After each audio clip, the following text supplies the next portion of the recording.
Welcome to the Everyone's a Critic movie review podcast. I'm your co-host, Bob Zerl. With me, as always, is professional film critic Sean Patrick and Jeff Lasseter. Visit us at ihatecritics.net, everyone's a critic podcast.com. We're on Facebook, Twitter, and Instagram. Our handle is CriticsPod. Listen to the show at all your podcatchers, Google Podcasts, Spotify, Stitcher, Alexa, Apple Podcasts. Please go to Apple Podcasts, though, and subscribe to the show and give us a 5-star review. We'll read your review on the air. Patreon.com/criticspod is the best way to help support the podcast. And if you want some of our podcast merch, go to TeePublic and search CriticsPod, or just go to ihatecritics.net and click on the TeePublic link. Sean, where can people get your reviews? You can find them at geeks.media and horror.media. I've got the newest horror in the 90s piece going up tomorrow on Tremors, and more to come on that. So check that out at horror.media. And of course on Twitter at Podcast Sean. I'm sharing all the stuff there as well. And Jeff, where can people get your art? JeffLassiter.com has all my links. My Instagram, if you want to go check it out, is Jeff Lasseter, Lassiter, pop cult, as in pop culture, pop cult movies, So Awesome. Swing over there and give me a follow and hit the like button. Smash that heart button. Sorry, I'm being ridiculous. But do that to our YouTube channel. I don't know where all the buttons are, but I'm sure they're somewhere when you're listening. If you click all those things. But I don't know what that link is. Just search Critics Pod on YouTube. This week. Podcast on Amazon Music yet? I don't know. It's on apparently podcasts are now on Amazon Music. I don't know if we are or not. It should be on Alexa. I don't know what the difference would. I mean, I go to Libsyn and everything should be, as far as I can tell, it looks like we're on everything. Well, that's good. But I honestly don't go and check. Okay, let's get to this week's movies. We'll start with Asteroid City. Asteroid City is the newest film from director Wes Anderson, and it has a cast that would be impossible to name everybody of, but we'll just start with the basics. Jason Schwartzman, I guess it would be the star of the film, essentially. This is a multi-layered story because Asteroid City is both a play within the movie, and then it's also a movie. And it's as if Wes Anderson wanted to do both and decided, well, I'm just going to do both. I want to film a play, but I also want to make a movie. So there's this whole meta thing happening throughout the movie where we're going behind the scenes in black and white and seeing the process of the play being written and produced, and then we're going into the actual play itself, but the play itself looks like a movie set in a city called Asteroid City, which has all the typical hallmarks of Wes Anderson's style of direction, his cinematography, and his production design. And I absolutely adore it. I just love what he does. I don't necessarily like the plot here. Really doesn't matter so much. It's about kind of his sense of humor and what he finds funny and the little tiny details about humanity that he finds funny. But part of what I find so appealing about what Wes Anderson does is just that it's so different from everybody else. I see more movies than any other human being almost. Like I just see a lot of movies, and a lot of them are very typical. They all look kind of the same. Some are very, very good. Some are very, very bad. A lot of them are right down the middle. The majority of them are right down the middle. And when you see something that is so daring and unique and different from everything else, for me at least, it's just so much more appealing. It just adds something to the experience. And Wes Anderson always does that. He's so distinct. He's so himself. He has his very own, very specific sense of humor. And he finds and works with people who, whether they understand what he's doing or not, they throw themselves into it. They seem to love working for him and throwing themselves into his style and doing what he asks, even if it's straight ahead, monotone the whole way through. Like Tom Hanks' performance. I don't know if necessarily Tom Hanks is a Wes Anderson guy, but he's wearing the outfit and he's acting that full monotone and not doing much beyond that. And whether he understands that he's part of the joke or is the subject of the joke, questionable, but he's great. He's great in this movie. Everybody is, though. Jason Schwartzman, Scarlett Johansson, I mean, there's so many wonderful things. Edward Norton is in this movie. It's fantastic. There's a great Bryan Cranston part here where he plays the narrator of the play who interrupts the action and and takes us through the other portion of the movie as well. I really love this movie a lot. I love the production design. I love the ideas. I love the alien, which is played by Jeff Goldblum, which is like the perfect kind of casting. It's kind of played by him. Kind of, right. But it's based upon him. The whole physicality of the character is based upon him. And that's just, it's wonderful. I love this movie. Did you see it, Jeff? I did. I'm going to be honest. I really wanted to hate it, just because some of his stuff just is. It's kind of insufferable to me in a way. After I've seen something a couple times, I'm just like, I just can't do anymore. And then I go and see it. At first I was like, oh, they're going to do it it's a play. And I was really into that for a while. But after a while, I thought, I kind of wish it wasn't the play. I kind of wish that it was just a straight ahead movie. Because I would always just start to get into it, and then it would cut away to the black and white creation of the play, and it took me out after a while. Although I thought, like Willem Dafoe gave a great performance, and he was very Willem Dafoe. Keitel Salzburg. Yes, exactly. And trust me, I was when they did the little miniature of the city, I was checking all that stuff out, and I saw that, and I was like, "Oh, Keitel for Harvey Keitel, okay." And then they actually bring in the character named Salzburg Keitel, and I was like, "Oh, okay, well that I didn't expect that." But Adrian Brody, I thought was really good as Schubert Green. Oh, yeah. He's always good, but there was just something about him this time. There are people that I after I went back and like read the cast list, I was like, I don't remember seeing them, but there was just so much and so many little cameos throughout that it was hard to keep track of everybody. Yeah, like Hong Chow just shows up for just a minute. She plays Adrian Brody's ex-wife, and it's this very funny exchange, and he just does shadow boxing, and it's just the classic Wes Anderson kind of humor where he's like shadow boxing one of those hit bags that hangs from the ceiling, and there's the actual hit bag is like 2 feet behind him to the left, and it's like, what are they doing? But it's a funny. Yeah, he's hitting in the window, and it's sitting there next to him, and I was like, this is stop doing that.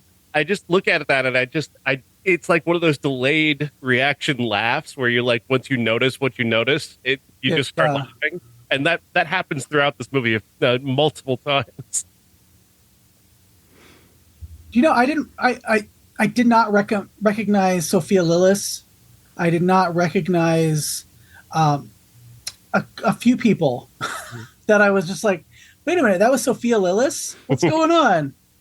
I thought that Maya Hawke was great. She is more and more Uma Thurman every single day. Oh, absolutely. To the point where I'm like, I can't see any Ethan Hawke in her anymore. Mm-hmm. I just see Uma Thurman. Her subplot, and it's such a tiny subplot. She has a romantic subplot in this movie that is basically played out in just a series of sort of visual scenes where she and this other actor just have this incredible romantic chemistry that is just kind of barely commented upon. She's a teacher, he's a cowboy, and they just kind of share these looks and glances and little pieces of conversation, and then they dance together at the end, and it's just lovely. It's a lovely piece of romance in just very little time. Yeah, I mean, I really liked 90% of it. After a while, though, I thought they could have dropped the play conceit, and everything would have been great. Yeah, where do you rank it among with? Yeah, I like Royal Tenenbaums a lot, obviously Rushmore, but then I just got Wes Anderson out, and I can't tell if his movies are any good or not. I just don't pay attention. Like I'm not the audience for it. I'm I'm not really in that hipster crowd, and so I don't want to sit there and say I hate everything he does. It's more just not for me. But where do you rank it among, his best? I would say for me, like my favorite is still Moonrise Kingdom. I love Moonrise Kingdom. That's my favorite. Then, I do love Grand Budapest Hotel. French Dispatch is awesome as well. Obviously, the ones you mentioned already. I don't love his animated stuff. That's kind of at the bottom for me in terms of Wes Anderson stuff. But this is right up there. I would say right up there with French Dispatch and Grand Budapest Hotel is among my favorite of his work. What about you, Jeff? So I probably would not have seen this if not for the show. Because after the Royal Tenenbaums, I kind of like you, Bob. It was kind of like, okay, this is a little twee for me. So I did not see Moonrise Kingdom. I did not see Grand Budapest Hotel. I will probably go back and see them at some point, but it's one of those things where we're seeing this one. I'm like, okay, it's what I expected to a point, but I didn't expect the alien subplot or anything like that. That just always in my mind seems like it was a little out of his wheelhouse. That said, if I hadn't seen this for the show, I probably would have never seen it, and I probably wouldn't go back and watch some of the other ones, just because I would have been one of those people who says, well, I don't know, I hate him, but doesn't see it. I won't say I hate him, because I mean, like I said, I really love the Royal Tenenbaums. The next few after that, I had a hard time getting into, and then yeah. The Life Aquatic, I thought, was a little far afield for me. I love the music in that movie, and some of the production choices are pretty great, but I think the story just never really comes together, nor does it express his humor at his best. But yeah, like I said, Moonrise Kingdom is so incredibly underrated, and I love the style of the French Dispatch. There's a sequence there with Owen Wilson on a bike that is just this piece. This is brilliantly imaginative piece of direction that it just stayed with me ever since I saw it. And yeah, this one just feels like the best expression of his sense of humor of all of his movies, where he's brought his sense of humor forward. This is the one where I think if you want to understand Wes Anderson's style and what he thinks is funny, that's this movie. And that's what I love about this. This is going to be a weird sort of esoteric tangent, but there's this celebrity chef that I like, Marcus Samuelsson, who dresses just incredibly. I'm fascinated by the way he dresses is such an insight into who he is as a person. And I find that I feel the same way about him that I feel about Wes Anderson, is that his movies are such an expression of who he is as a person, and the way his mind works. It just fascinates me. I love it so much. Yeah, this is not an example of I don't like his audience, and they annoy me. This is just, because you're right. His movies aren't pretending to be something they're not. They're very much authentic to him, and it's a style, and it works for what he's doing. So I have nothing bad to say. It's more of those. There's only so many hours left in my life, and Wes Anderson is. I've decided is not part of it. But that's it. It's kind of how I feel about Owen Wilson.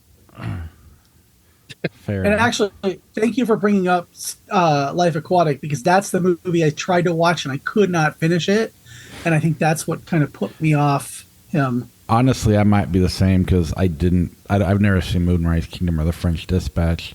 So I don't know how interested I am to go back. We'll see. But again, it says more about my effort than it does about Wes Anderson.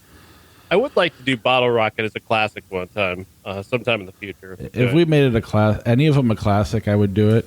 I'll give you that much effort. Well, put it on the list. You got my list, right, Sean? Yeah, I'm still waiting for Bob. I know.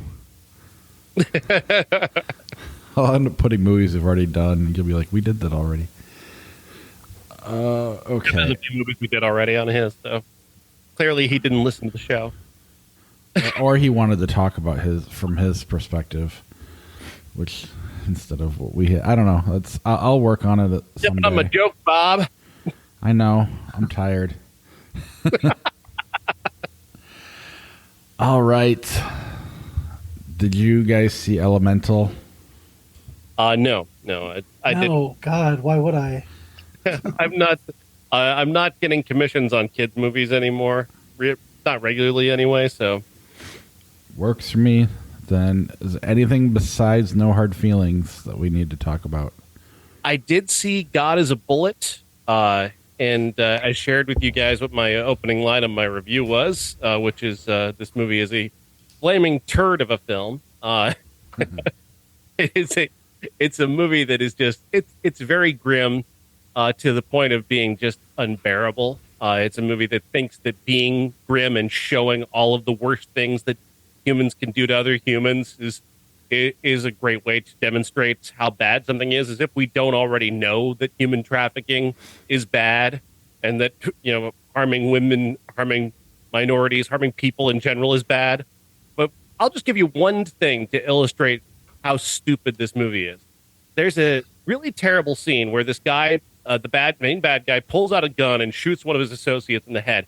She's standing like 2 feet away. He's just pumping bullets into her face, and she's still standing while this is happening. Just boom, boom, boom, bullet, bullet, bullet. 8, 10, 12 bullets into her head. Then he takes the gun and puts it in the waistband of his pants. That is a first-degree burn. I mean, it's a hot gun barrel against the bare skin.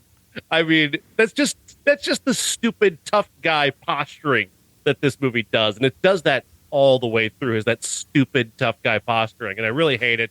I hate it a lot, especially since it wastes like a really great main performance. The young woman who stars in it, whose name is escaping me now, she was in It Follows. Okay. Micah Monroe. Thank you, Micah Monroe. She delivers a really strong performance here, but the movie around her is such trash that she simply can't emerge from it. It's really garbage. Well, that sucks. Yeah. Yeah, it's disappointing because I looked at the cast list, and I mean, aside from what's her face from Mad Men, it looks great. January Jones, Jamie Foxx. Yes, thank you. Yeah. January Jones. The Emma Frost, who is just her entire. She's just frozen. All right, then let's move on to No Hard Feelings. No Hard Feelings is directed and written by Gene Stupnitsky and stars Jennifer Lawrence as a woman who's named Maddie, who's an Uber driver who's about to lose her house after she loses her car. Her car is repossessed and she needs a new one. She happens across a Craigslist ad that from a couple of rich parents who are offering a car in exchange for somebody to date their son. And by date, they mean to actually have sex with him. She agrees to do this in exchange for a car, and she meets this young man, and they go through a various series of comic exploits that get funnier and funnier throughout this movie, which I found to be completely hysterical from beginning to end. The movie just takes this comic premise and just builds and builds and builds upon it in very unique ways. Jennifer Lawrence has such a unique energy that she brings to this because she's a really genuine actress and not necessarily like a comedian. And I think a comedian would approach this role differently than she does. I think she approaches it from more of a base reality than a comedian does. And I think that helps to separate this movie from other similar kinds of sex comedies. But also what separates it is this kid who is just fantastic at providing the human element needed to ground the whole story. He is not afraid of sex per se. He's kind of just been pushed around by the world. He's just kind of a guy who would like to develop as a human being before he starts that aspect of his life. He's probably the most mature character in many ways of anybody in the movie, while everybody else is thinking like a character out of American Pie. He's like a more modern character who is thinking, I'm not ready to do this, and you guys should understand that I'm just not ready for that aspect of my life. And I find that to be refreshing and fascinating and well done. I was reading this terrible article in the British Vogue where they were basically, I mean, every point that they make about this movie, they called it problematic and they say it was about forcing a child to have sex before they're ready, and it's like that you didn't watch the movie. That's not what's happening here. She is trying to seduce him. She is trying to get him to have sex. But when he says no, she respects it. And she's learning from him all the way through a lesson about, being a better person and trying to connect with another human being as opposed to just going after the thing that you want at any cost. And that's a lesson that this character has to learn. That's a lesson that his parents have to learn as well. And I think if you look at it just from the perspective of her trying to force him to have sex, you're missing everything else in this movie. You really are. What you're missing is two wonderful characters who are, teaching each other about life and doing so in a fashion that is incredibly funny. The skinny dipping scene, which you see a little bit in the trailer, builds its comic tension in such a fantastic way to the point where when it ends in this just bizarre, exciting, strange fight that you could never see coming. It's really fantastic. But Jennifer Lawrence is just so awesome in this movie. I love her performance. I've loved her in just about everything she does, but this performance here is one of my favorites that she's done so far. She's just so talented. I just love this movie a lot. Yeah, she raises the level of this movie by a lot. And the chemistry they have is her and the main actor.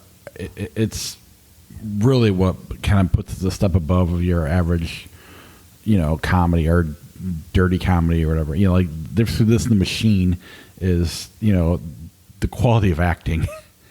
and just you don't see A-list actresses doing what she did in that role, in that skinny dipping scene. That was, it was hilarious. It was bold. It was, and it wasn't even really sexy. It was just hilarious, which is why she did it, I think. And just, I don't know. In the way that when she's around him, she just, I don't know. She looks like a star, but then when she's with her friends, she just kind of looks like they just do a good job of the way she presents herself throughout this movie, depending on the scene she's in. Being this, the bar, when she's around the kid, and then around her friends, she's, a struggling Uber driver.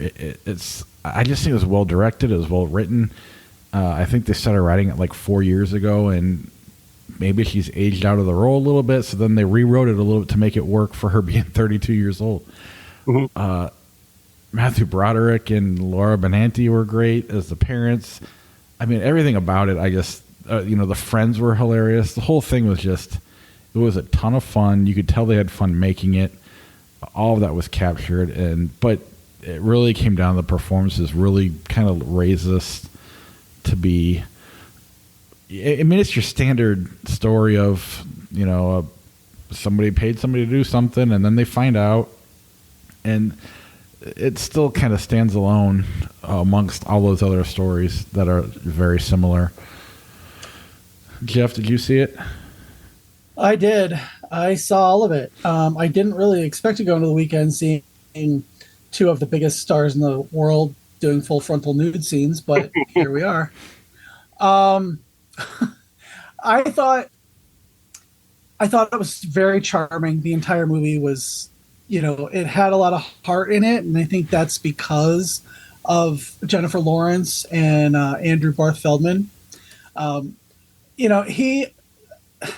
You kind of expected him to be kind of just a dork who is afraid of sex, and it just really wasn't that. He said, I'm a little more romantic than that, and I want to be, I want to be with somebody that I care about. And she didn't really, the fact that she didn't care, she was just like, oh, and then she heard that and she was like, yeah, I get that.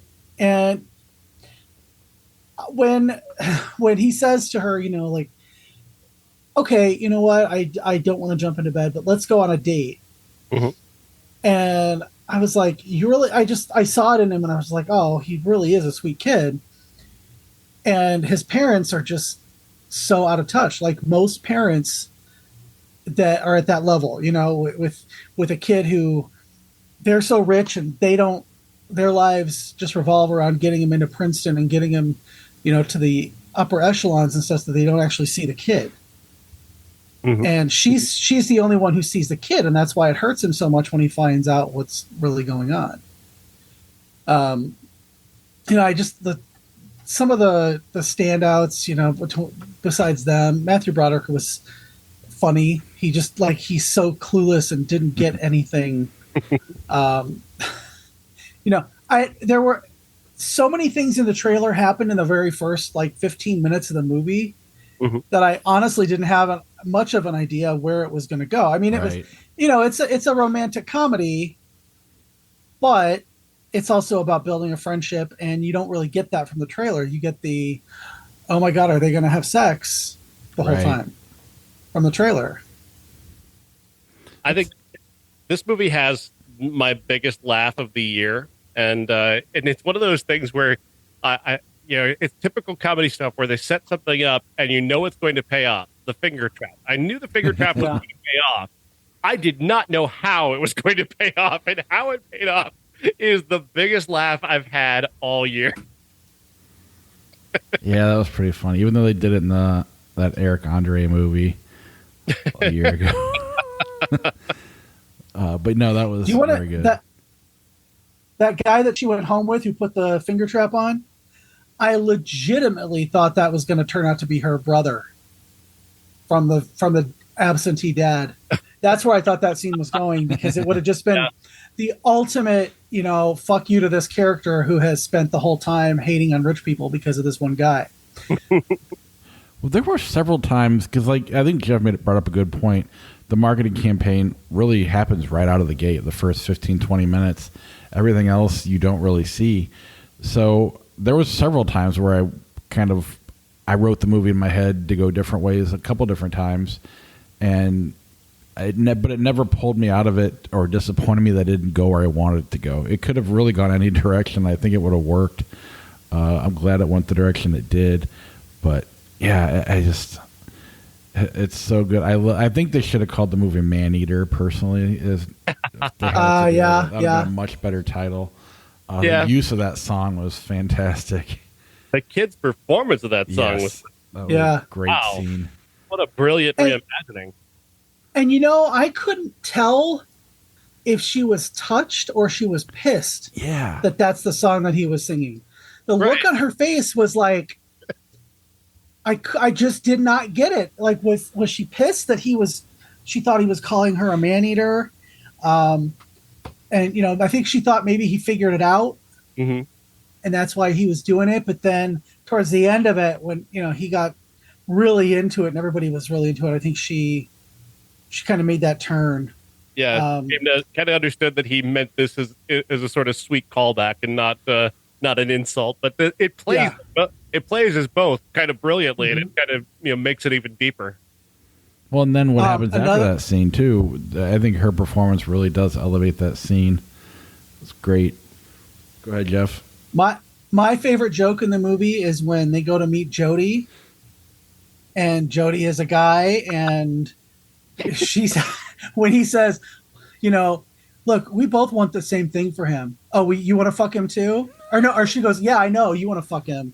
And I lost my shit, and this lady got up and left the theater. She goes, "This is disgusting." I mean, you sat through her doing karate chops, fully frontal nude, and him riding around on the hood of a car nude, and that's what gets you, lady. Let's talk about sex work for a moment, because there's a lot of people talking about this movie and about sex work, and they're talking about the sex in the movie, and what I feel like happens is that we get so caught up talking about sex in a movie that we don't actually talk about sex work and why sex work happens, which this movie isn't necessarily going to tackle that. This is not a movie that is intended to be serious, but let's talk about an economy or a version of capitalism that leads us to create a situation where there are poor people who have to do sex work in order to get by. And we don't talk about the economy being bad. We don't talk about capitalism being a negative in this for some reason. You know, we want to shame people for taking part in sex work, which I certainly don't shame them. Go for it. Do you. If you're willing to make money that way and you're capable of making money that way and it's healthy for you, we should make it as safe and healthy as possible for you to do it. But my point is that we've got a society that shames people for taking part in sex work, but at the same time creates a capitalism that requires people to enter sex work in order to get by. Make up your mind. Either you fix the economy so people don't have to sell their bodies, or you stop shaming them for it.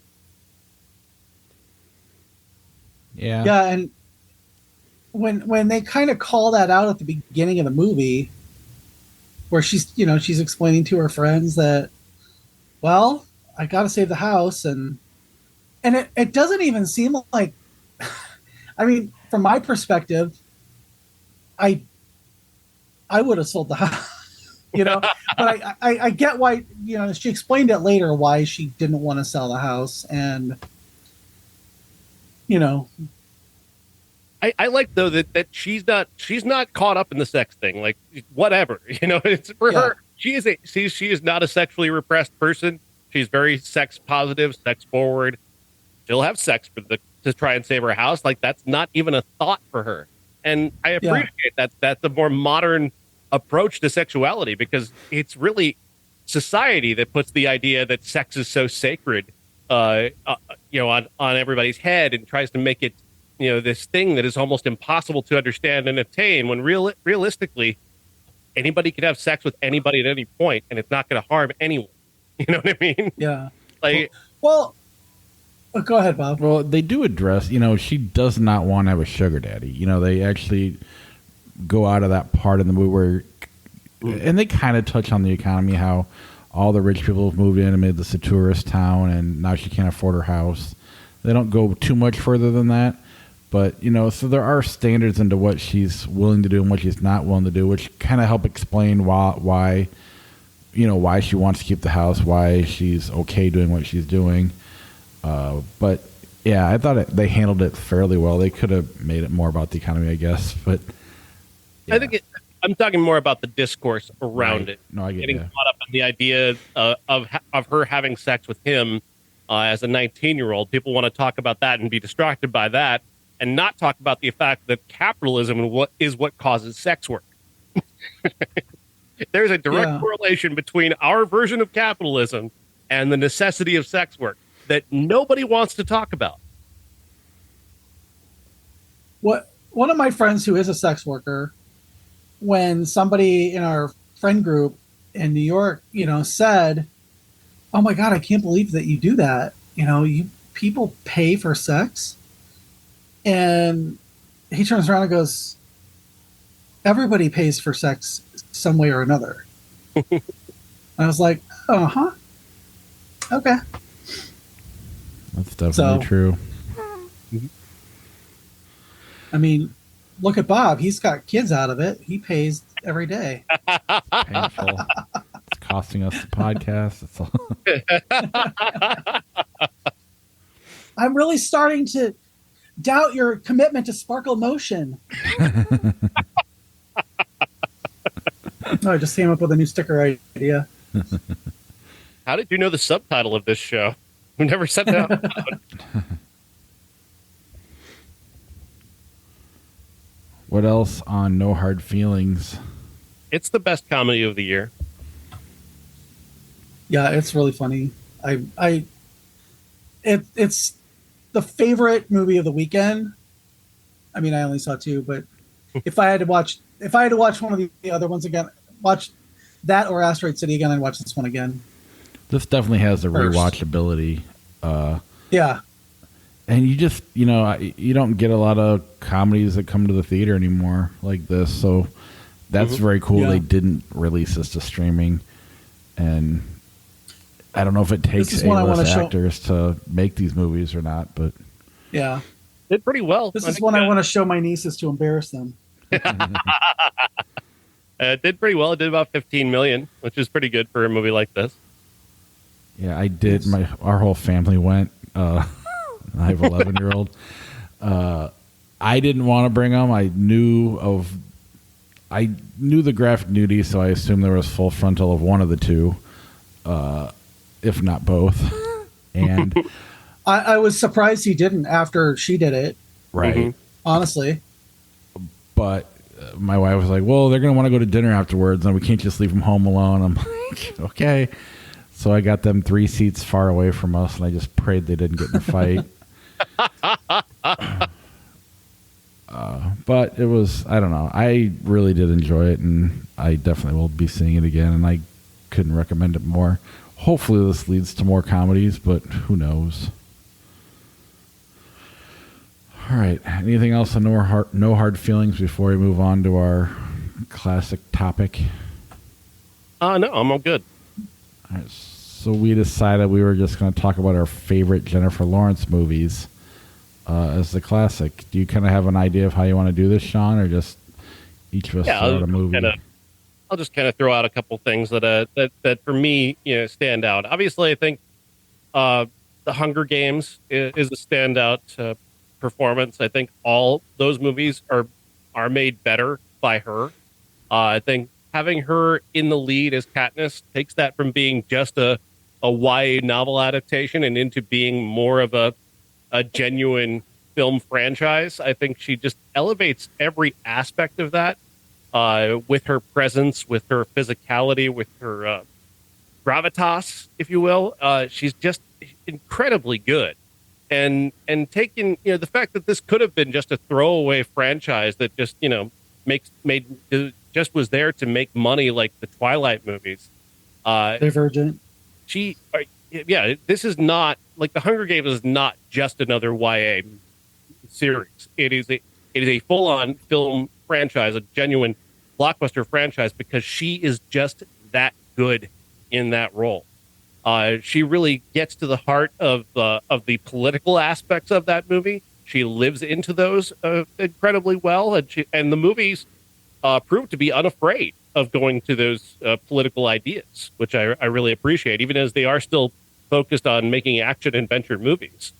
It's really an impressive performance, and one of the first times that I was really, really impressed by an actor her as an actress in a blockbuster movie. I really didn't expect her to be as good as she was. Can I ask you a question there? Because I agree with you, but at the same time, I feel bad saying it because, I think Kristen Stewart's a fantastic actress, and Robert Pattinson's really good too. But Twilight just sucks, and I don't. Why is it that that's so bad? Is it possible it's story? I mean, I don't think it's them as much as, obviously I agree with you, Jennifer Lawrence, and I enjoy The Hunger Games, and I really don't like Divergent or Twilight or any other YA movies, but they're fantastic actors and actresses. Why does Twilight suck? I think I think the studio approach to Twilight was just we're creating a marketing campaign as much as we're creating a movie. And certainly there was some aspect of that approach to Hunger Games, but they had better directors on the Hunger Games. I think that the directors that they picked up for the Hunger Games were much more dedicated to the ideas behind it and fleshing out those ideas. I also think they're better books. The Hunger Games books are better books than, by far than the Twilight ones. So I think that definitely does help as well. But she's for me the main reason why it worked so well. No, I agree. I just felt I wanted to make sure I said Kristen Stewart's pretty good too. Yeah, they are. I mean, her and Pattinson are both great, but they're just trapped in a movie that nobody making it actually cared about, including them. They didn't really care about it. They were just like, just give me my paycheck. Yeah, especially once they became household names, and that had to be rough. Yeah. Well, that movie for Kristen Stewart was kind of the transition movie from being a child actor to being an adult. Mm-hmm. Right. And, I cringe when I think of that movie. My friend Rachel and I have a thing. We send pictures back and forth on Instagram of the baby from the last one. And people have put it through filters where it's smiling. it's a cursed image, and every time I see it, I laugh uncontrollably, no matter where I'm at. Um, but I think that's the reason that they both were kind of graduating to more adult stuff. Um, but Robert Pattinson was in Harry Potter, and he was good. He was decent in that, and then he did Twilight. It was like, yeah, yikes. It was all about being a sex symbol at that point, and they became megastars, Yeah. and they wanted nothing to do with being megastars. Those books are trash. They're and terrible. They spawned the 50 Shades of Grey. Which That was fan fiction. It was fucking fan fiction, and they turned it into this horrible. Oh God, Twilight is trash. It is absolute trash. But Hunger Games is not. it happens to every actor like Pattinson, though, where like they get put on covers of teen magazines, and then marketers get a hold of them and put them in movies like Twilight, and then they go, "I don't want to ever do this. Please, I'm going to go make a Claire Denis movie now, and then I'm going to go work with Cronenberg on something that no one's going to see." And then it happened to Johnny Depp too, and it happened to Heath Ledger. Like Heath Ledger does, the really terrific Night movie that he did. I can't remember the name of it now off the top of my head, but becomes a huge star, becomes this all the girls love him, and then he's got to go do a bunch of other movies like that are just completely out there just to get away from that image that Hollywood tries to. Like they try to make the next best thing happen, and they put this tag on you that you're the next big thing, and everybody who ends up in that, being tied to that, has to try and escape it by making really interesting, crazy, little scene indie movies, which is actually kind of a good trend because Pattinson really did well in those movies.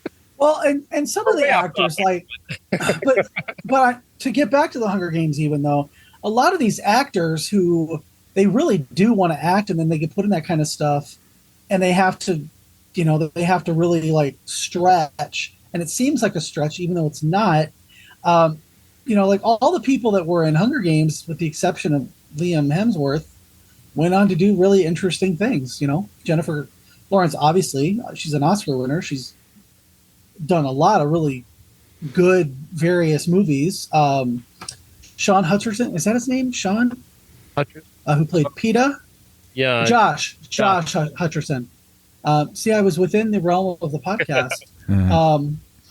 He did that TV show where he wasn't fully frontal nude. He didn't do full frontal, but they put a prosthetic penis on him. But he was, it was like he was doing that weird kind of stuff after too, to kind of, break into adult roles. And I don't think he's really done that. But I mean, look at the cast of the Hunger Games. But just the three leads are good in it. Mm-hmm. The supporting players in the series are amazing. Stanley Tucci and Elizabeth Banks, Woody Harrelson. Philip Hoffman. Yeah. Just so many good, strong performances in that movie. And I think she rises above even the likes of like Donald Sutherland, who plays evil so well in that.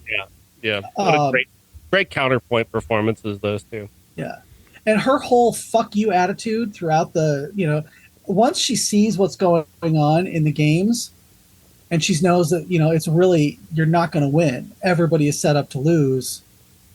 And that little like spark of rebellion that it, gets going within the colonies or within the districts, it's all on her. And she does it really, really well. A bravely socialist franchise when you really get down to it. Yep. That's the part that nobody wants to talk about, but it's true. And we're talking about her though. Obviously another performance that stands out is Silver Linings Playbook. I know Bob and I both loved that movie and that performance. It's such an anti-romantic comedy performance. Both her and Bradley Cooper are working on there. And that chemistry between the two of them is so odd and so unique, but so perfect. It's so fitting. Obviously, she's there in many ways to serve his character. He's the one who has kind of the broad aspects. He's playing mental illness, and she's kind of having to be the normal leavening aspect of that. And but she finds new interesting ways to make that character distinct opposite him without going in the same direction as him. And I find that to be their opposing energies are just so refreshing for this kind of movie. Mm-hmm. Well, and then her star power, she became a bona fide superstar with Hunger Games, and everything about her being a star, she can't escape it like maybe a Kristen Stewart can. And then when you put her in roles like Silver Linings Playbook, it matters. It's not just an up and coming no name person. It's Jennifer Lawrence from the Hunger Games. And then for her to be that good in it just brings me to a new level. I don't know. I love that movie. It was my favorite movie that year. Everything about it. It's I know David O. Russell's kind of a dick, but that and the next one he did, I think right after that with Jennifer Lawrence again, I think are just two of the best movies of the last 10, 15 years. American Hustle. Yeah. What did you think, Jeff? I saw it in a theater, and it was like 11 o'clock at night, and I kind of was in and out of it. But I want to talk about Joy. That was her first, she was carrying every little bit of it. And her in that movie reminded me of Julia Roberts in Erin Brockovich, where every time she's on screen, you kind of lean forward a little bit. And you want to know what she's going to do next. And in a way, she is kind of this generation's Julia Roberts in that she's always kind of playing a version of herself. That kind of, her brand to me is strong and stand up and gutsy. And, she does that in Joy. She's just like, okay, I've got something and I'm going to work with it. And I'm going to go there both on screen and off. You can kind of see her do that. I don't know if you guys saw that. Oh yeah, no, absolutely.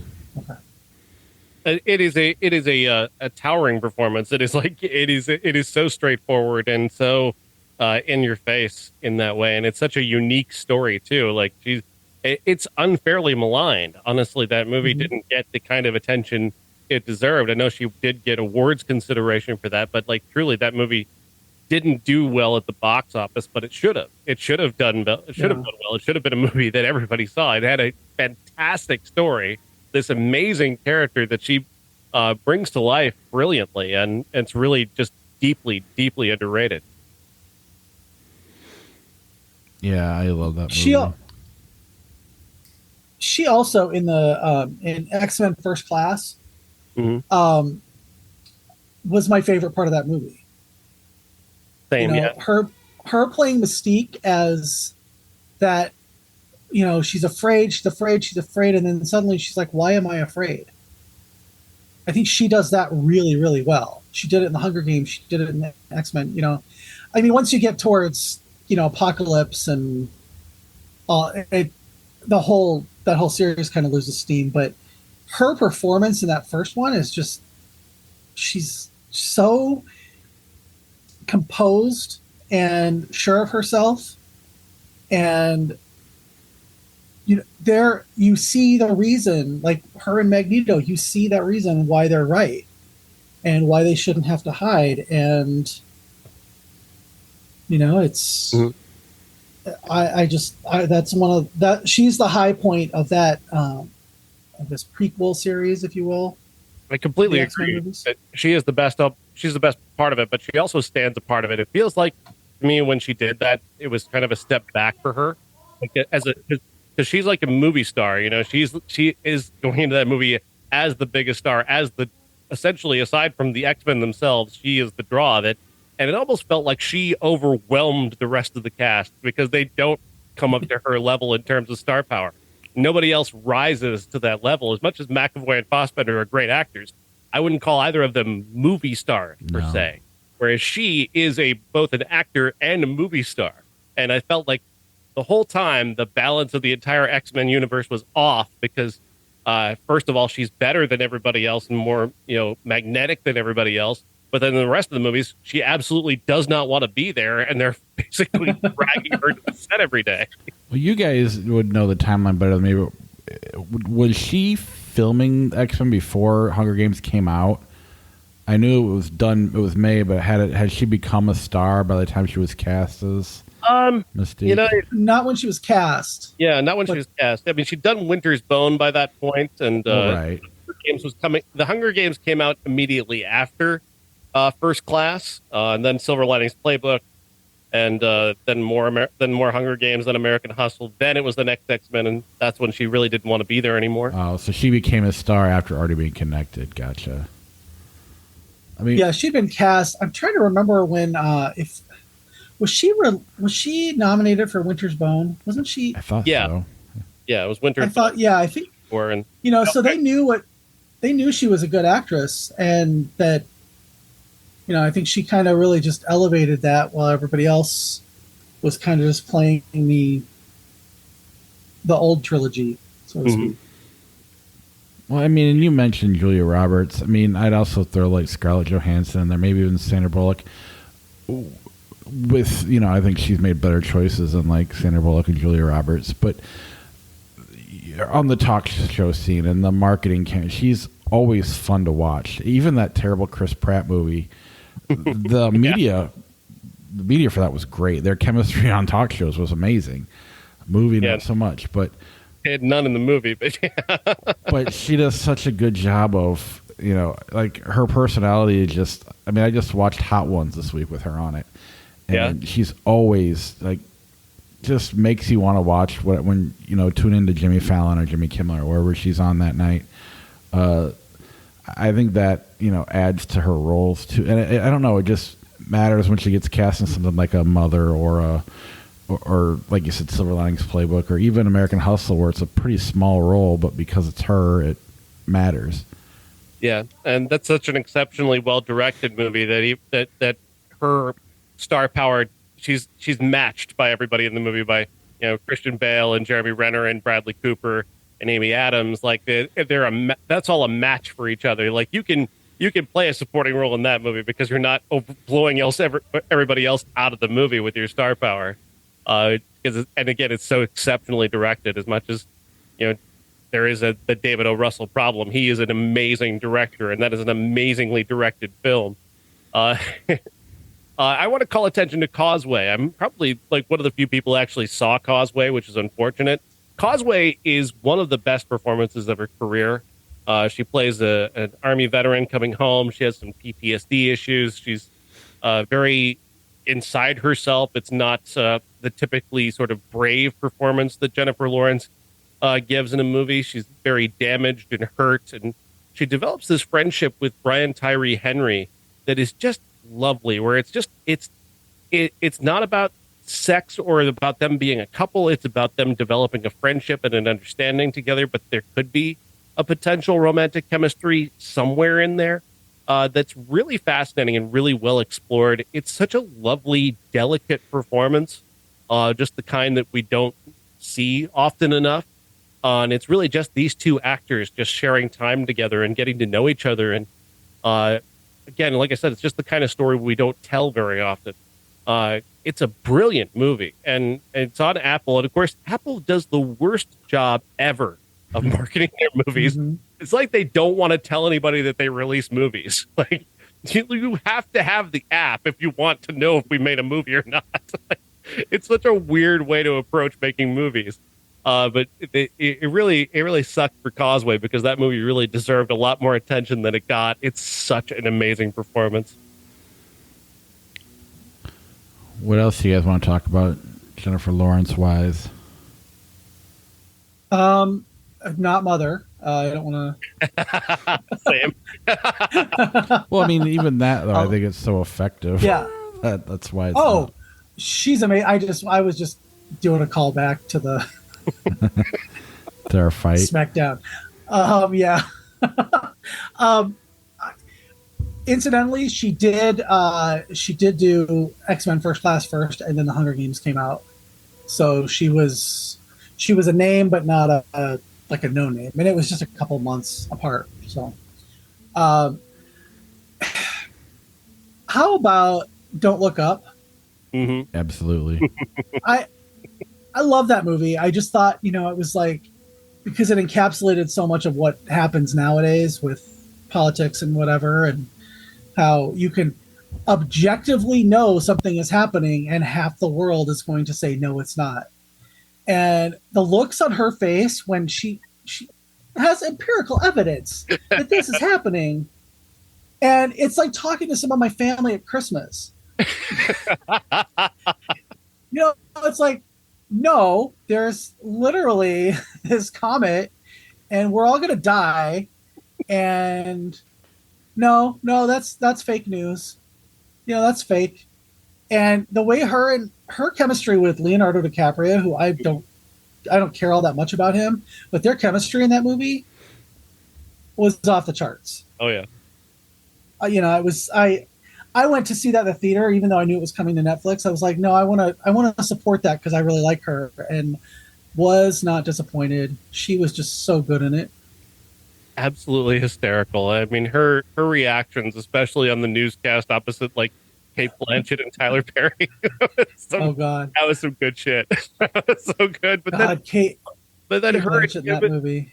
Her and Timothy Chalamet were very funny together as well. Oh yeah. So I will follow her career for the rest of my life. She's just so good. Mm-hmm. And like you, when I said that she's this generation's Julia Roberts, is that she picks such interesting things to do, but then even if she's just kind of playing her own type, she's so good at that type that it kind of takes you in. Oh, absolutely. There's a movie like Red Sparrow, which I don't think Red Sparrow is a very good movie, but again, here she is being great in a not so good movie. It's a thriller that just doesn't quite ever find its feet and become anything more than just kind of a very basic cable thriller. But she has this scene. There's this one scene in the movie where she is being forced to sort of seduce. It's a class where she's supposed to seduce this other student, and she takes it to the next level. She strips down nude and just kind of forces him into this situation that is very awkward and very uncomfortable. It's not sexy, but at the same time, she's trying to be sexy, and the anti-chemistry of that whole situation is just so hard to watch, but it's also so fascinating because she's so challenging in that moment. I wish the rest of the movie had that kind of energy to raise it up, but at least in that moment, it's sort of one of her high points. Yeah, she definitely elevated that movie to be way better than it deserved to be. But you're right; it's not like I've never gone back to that movie, and never probably will. But so I was living at my sister's house when I first moved back to the area, and I had my Vudu stuff set up on their big TV, and my niece, who was a big Hunger Games fan, decided, oh, there's a movie with Jennifer Lawrence in it. So she started to watch Red Sparrow, and the first time there was like full frontal male nudity, she could not believe it, and she shut it off, but she didn't know that it stays on. So I was like, who was watching Red Sparrow at dinner one night? And my sister was like, not me. My brother-in-law was like, not me. What's that about? And my niece turned 50 Shades of Red Sparrow. And I was like, were you watching it, Maggie? She goes, well, I was. And then there was a naked guy in it. And we all had a good laugh. That's hilarious. So what's your favorite of all of our movies? I will say that for me, it's still Silver Linings Playbook. I think that movie just has a hold on me that has remained for 11 years now. I agree with you. I think it's my favorite as well. What about you, Jeff? It kind of goes between Hunger Games and Hunger Games Catching Fire, the second one. And those I have a hard time. It's like Star Wars. It's kind of a whole thing. But like those two, or Don't Look Up.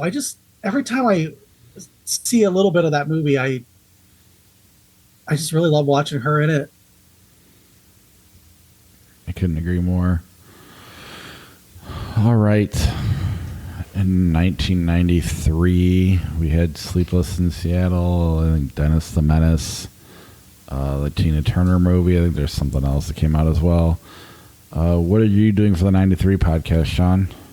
We'll be doing Sleepless in Seattle. Of course, we're behind schedule because of availability, so we'll have a double episode this week of Last Action Hero and Sleepless in Seattle. But Sleepless in Seattle, watching it again, 30 years later, I've seen it a few times since then, but it's a little hard for me because it's one of my mom's, if not my mom's favorite movie. It's one of her favorite movies, like this and every Cary Grant film and Pretty Woman were her favorite films. And so watching this, obviously, it has like references to Cary Grant and Affair to Remember, which always makes me think of my mom. So that part was not hard, but emotional for me. So it kind of makes it hard to step aside from this movie and view it objectively. Yeah. So without objectivity, I'll say it's brilliant. It's one of the best romantic comedies ever made. It's so smart and well directed and got a terrific sense of humor. It's very sweet. It has some of those basic bitch elements of a romantic comedy, but elevated by this group of actors who are so very, very charming. Hanks and Ryan are amazing. They never share a scene together until the very end. Like even the brief times you see them together, they weren't actually filming together. Like they don't actually film a scene together until the very end of the movie. Which, one of those little touches that just make this movie so weird and special. Meg Ryan, I think especially, is just so very, very funny in this movie. She's so willing to look silly and willing to she just throws herself into being the sillier character in the movie. Hanks isn't exactly the alpha male, but he's like it's the most one of the more straight performances of his career in terms of not going for big laughs, and that's a very interesting way to play as well. So I love the energy of the movie. I love the romance, and because it is special to me because of my mom, that just kind of makes it even more emotional for me to watch it again. That's awesome. Next week, we've got Indiana Jones. Our classic will be all of the Indiana Jones. Looks like Past Lives may be coming out as well, an A24 movie. And then we have... I'm trying to figure out what you're doing for the 93 podcast. Is it Son-in-Law or The Firm? The Firm. Okay. Well, you never know. Sometimes you like to have fun, and Pauly Shore doesn't get much attention. Making Amy watch a Tom Cruise movie is always a good thing because she hates Tom Cruise like so many other people do, and making her watch something she doesn't like is fun for me. I hate Tom Cruise too, but I love The Firm. Nice. Well, that's this is the Tom Cruise I like. Is movies like The Firm, which he hasn't really done in forever. So it might be fun to go back and see that one. All right. What do you guys want to run through Flick Chart? How about Silver Linings Playbook? All right.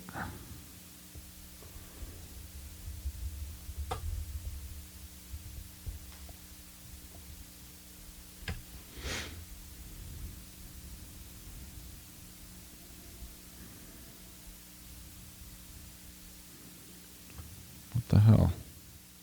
What's wrong? I can't find where to do it. That's weird. Yeah, I don't see it either. How strange. Oh, because you're not logged in.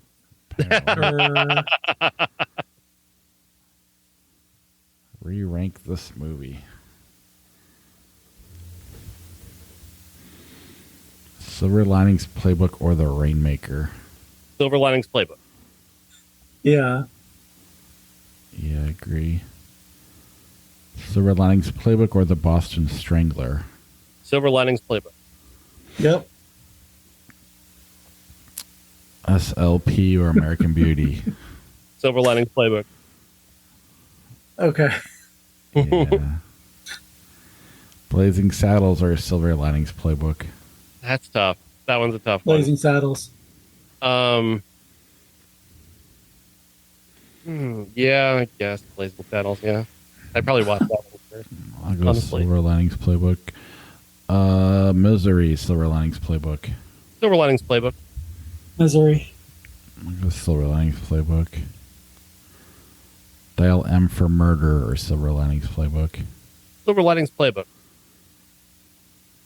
Yeah, if it was The Perfect Murder, the remake, I would pick that. I just love that movie so much. But Silver Linings Playbook or Ocean's 11. Silver Linings Playbook. Ocean's 11, I like that movie.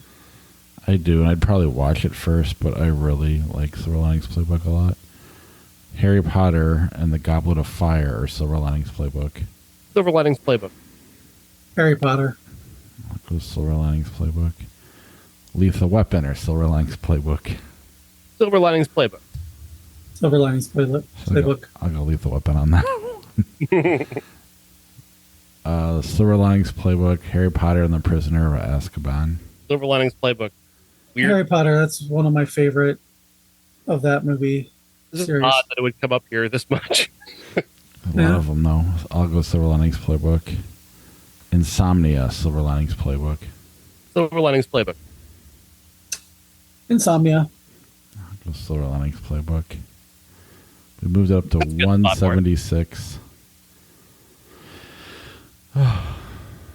Anything else you want to run through, or do you want to run it just kind of play it Just random.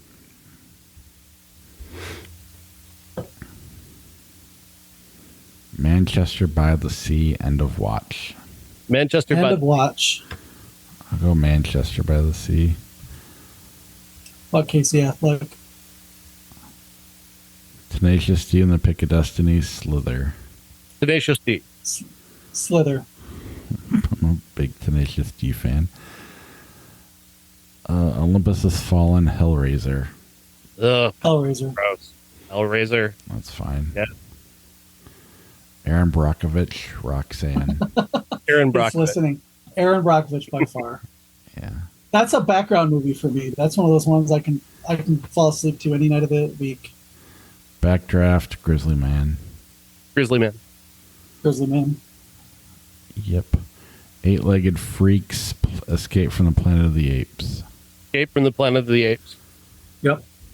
Agreed. The Suicide Squad, 2021, House on Haunted Hill. House on Haunted Hill is actually pretty good. It really is. Yeah, I think that's what I'm thinking.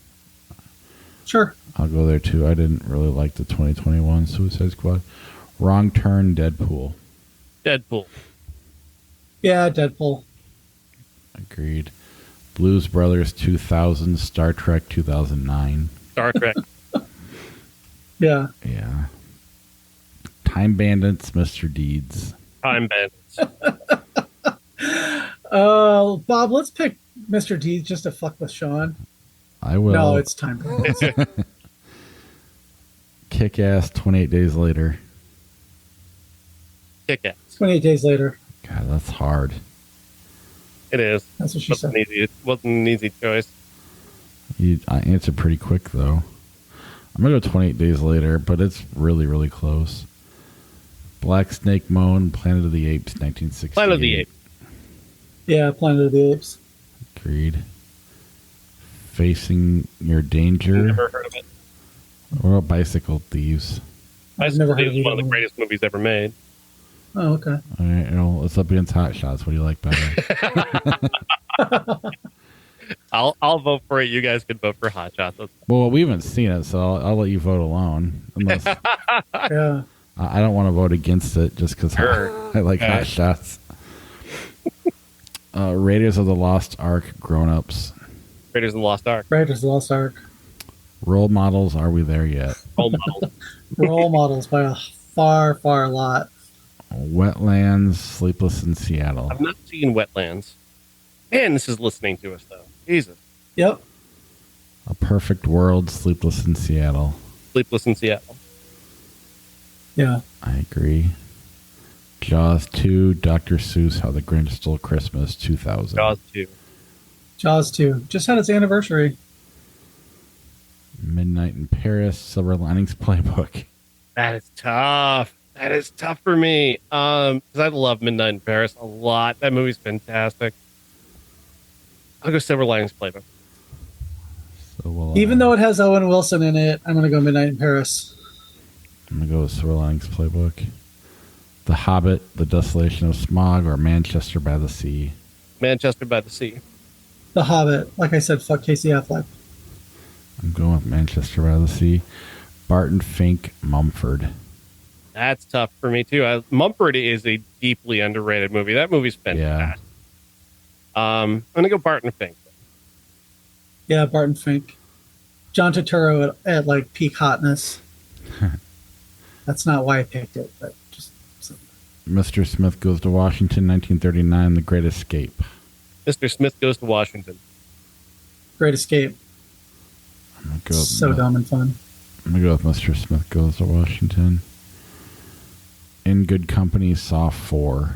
Saw 4. Yep. That's when I turned off the Saw movies.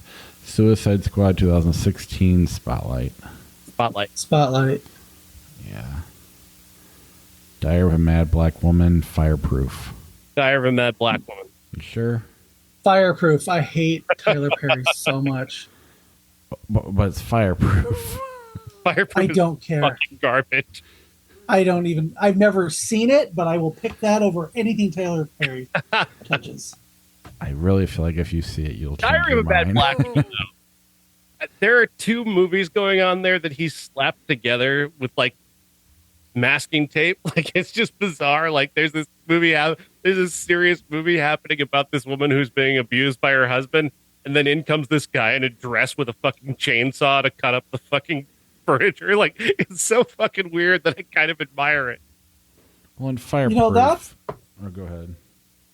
the thing about Tyler Perry is he does, he's like super conservative, yet he dresses in drag, and that's fine. That's fine. Him in drag is fine with everybody, but if Sasha Colby does it, then I don't know. He just bothers me so much. But Fireproof is one of those religious, super, super right-wing movies that I can't stand. Oh, I don't. Kirk Cameron. Fishing with Gandhi. Oh, is it? Like I said, I've never seen it. I'm still. You guys can both vote for Diary of a Black Mad Woman now. Young Adult or The Fisher King? Young Adult. Yeah, Young Adult. Agreed. Gone Girl, Benny and June. Gone Girl. Yep. Agreed. Thor: The Dark World, Rambo 3. Or The Dark World. Yeah. Agreed. The Craft, War of the Planet of the Apes. War for the Planet of the Apes. I'm going to pick that too, but while we're talking about Rambo, the Rambo movies are the distillation of Sylvester Stallone's wide swing from the left to the right. Mm-hmm.